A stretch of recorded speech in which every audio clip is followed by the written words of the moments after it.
과거에 어느 드라마에서 이런 장면을 본 적이 있습니다. 사회적으로 굉장히 잘 나가는 재벌의 아들이 있었는데 이 남자가 어느 날 실수로 차로 사람을 치게 되었습니다. 근데 이 차에 치인 사람이 바로 숨을 거두었습니다. 이 남자는 고민하기 시작했습니다. 마침 한밤중이었기 때문에 주변에는 아무도 없었고 이 현장을 찍은 CCTV나 어떤 블랙박스도 없었습니다. 나만 입을 다물면 완전 범죄가 될 수 있었던 것입니다.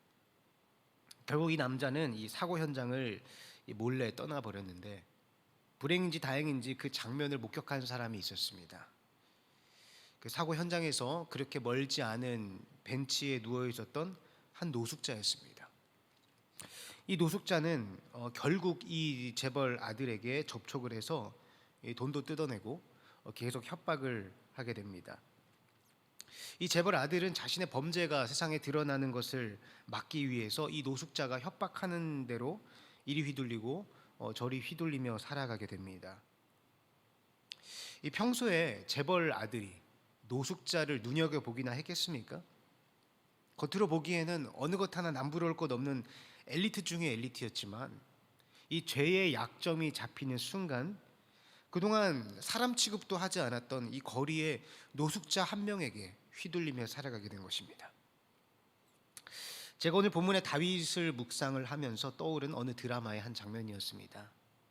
아무리 멋지고 화려하고 그럴듯하게 보인다 할지라도 죄악의 올무에 걸리는 순간 그 사람은 죄의 영향력 아래에 노예가 되어서 휘둘리며 살아갈 수밖에 없는 것입니다. 그리고 저는 오늘 본문의 다윗이 그 죄의 덫에 걸려드는 그 장면이라는 생각이 들었습니다.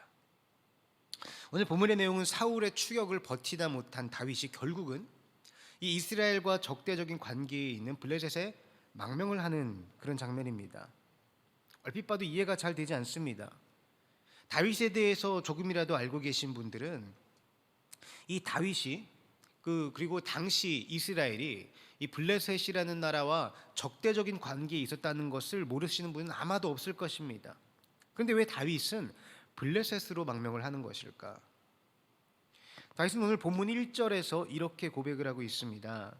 내가 후일에는 사울의 손에 붙잡히리니 블레셋 사람들의 땅으로 피하여 들어가는 것이 좋으리로다. 우리가 어제 저녁에도 살펴봤지만 그리고 이 사무엘상 계속해서 나오는 다윗의 모습을 보면 알 수 있지만 다윗은 전심으로 하나님을 신뢰하며 의지했던 사람입니다. 심지어 그는 10대 소년이었을 때에 완전 무장한 최정예 장수를 상대로 제대로 된 무기나 갑옷도 없이 물맷돌 하나만 가지고 당당하게 그 앞에 서지 않았습니까? 어떻게 그것이 가능했었겠습니까? 하나님의 이름을 붙들었기 때문입니다. 내가 믿는 전지전능한 하나님께서 나와 함께 하신다는 그 확신이 있었기 때문에 겉으로 보면 누가 봐도 질 것이 뻔한 그런 전투를 당당하게 나갈 수 있었던 것입니다. 그런데 지금 다윗은 무엇을 붙들고 있습니까? 하나님의 이름이 아니라 내 생각을 붙들고 있습니다.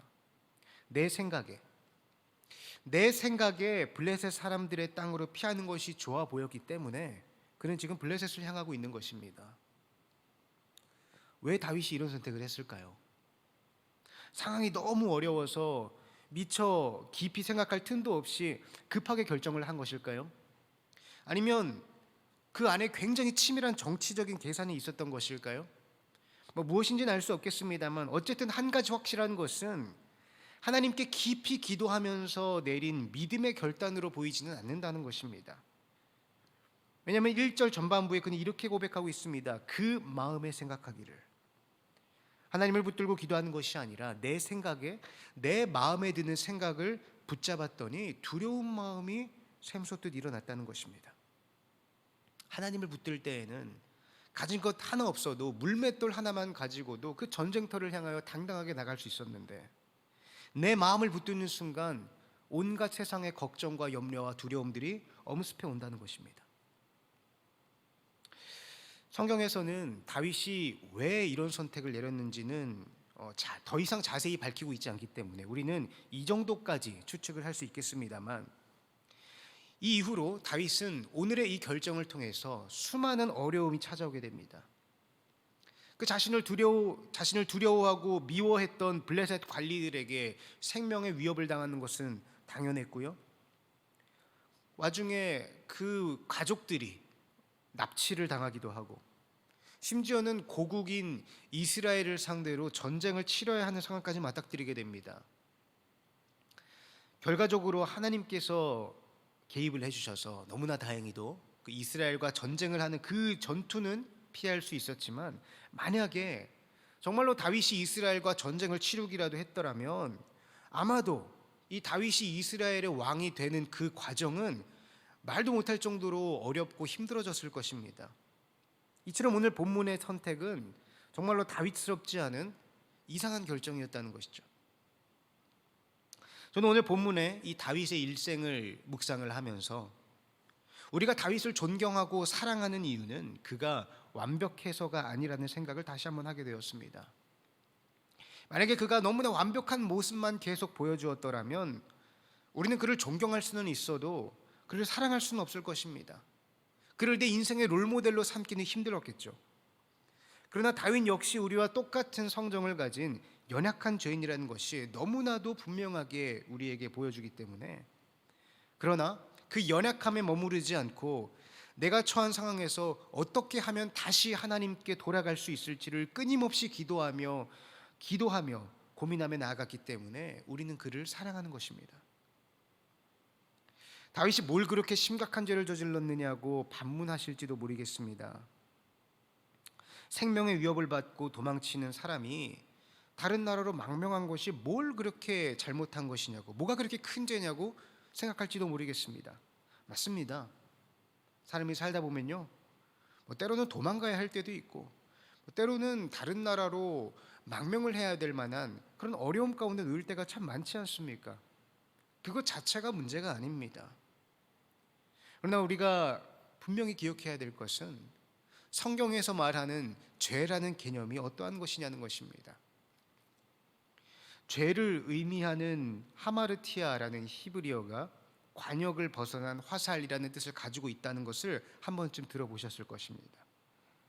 그러니까 성경에서 말하는 죄는 우리가 생각하는 윤리적인 도덕적인 범주에 있는 것이 아니라 하나님의 마음에 그 중심이 있지 않은 모든 것이 죄라는 것입니다. 그래서 때로는 인간적으로 보기에는 너무나 선하고 좋은 이름임에도 불구하고 하나님께서는 죄라고 하실 때가 있는 것이고, 인간이 보기에 너무나 안 좋은 일임에도 불구하고 하나님께서 선하다고 하시면 그것이 선이 되는 것입니다. 오늘 다윗은 하나님의 인도를 따라가는 것이 아니라, 하나님의 말씀을 그 마음의 중심에 두고 움직이는 것이 아니라 내 생각에 좋아 보이는 대로 결정을 하였기 때문에 그것이 그의 인생의 커다란 올무가 된 것입니다. 오늘 이 다윗의 선택이야말로 오늘날 우리들이 날마다 겪는 모습 아니겠습니까?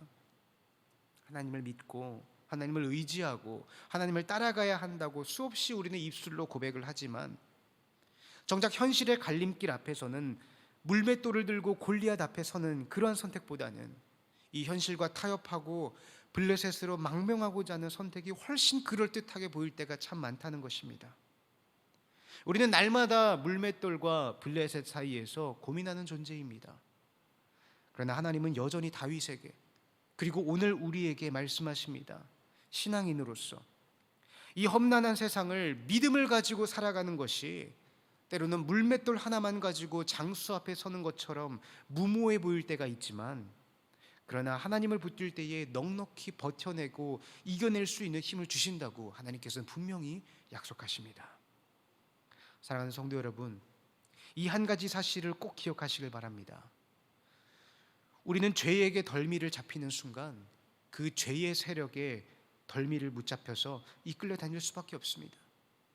마치 그 재벌집 아들이 그 사고를 은폐하기로 작정한 순간부터 계속해서 그 노숙자의 협박에 끌려다닐 수밖에 없었듯이, 우리도 우리 앞에 다가오는 죄악들 앞에서 그것들과 타협하는 순간 우리의 삶에 하나님의 말씀은 온데간데 없이 사라지고 계속해서 그 죄의 세력에 이끌려 다닐 수밖에 없는 것입니다. 오늘은 2020년 마지막 날입니다. 한 해 동안 참 수고 많으셨습니다. 특히나 이 코로나 바이러스로 인해서 정말로 많이 수고 많으셨습니다. 그러나 이러한 우리의 환경이 우리의 신앙과 믿음의 핑계가 되지 않기를 원합니다. 이 예배당을 나서는 순간 분명히 이 세상의 유혹과 죄악이 또다시 우리를 다가올 것입니다.